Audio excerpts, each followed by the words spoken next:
আসসালামু আলাইকুম রহমতুল্লাহ বরকাতু। আসলে কিয়ামতের পূর্বে আরব ভূমিগুলো সবুজ হয়ে যাবে, আল্লাহ রসুল সাল্লাল্লাহু আলাইহি ওয়াসাল্লাম বলেছেন।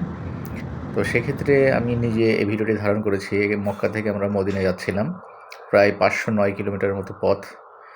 পথের দুপাশেই সবুজ আর সবুজ গাছে ভরে গেছে। এই গাছগুলো কোনো প্রাকৃতিক কোনো গাছ না। এগুলো সবই লাগানো গাছ। ওদের গভর্নমেন্ট লাগিয়েছে। ওদের ভিশন 2030 নামে একটা প্রজেক্ট করছে।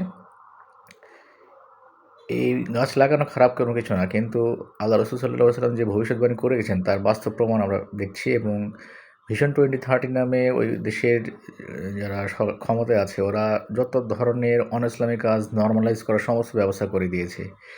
একদম মক্কার প্রান্ত থেকে শুরু করে সব জায়গায় মানে দাজ্জালীয় প্রচারণা থেকে শুরু করে সবকিছু চলছে। যাদের চোখ খোলা আছে, দৃষ্টি ভালো আছে তারাই দেখতে পাচ্ছে। বাকিরা সব দেখতে পাচ্ছে না।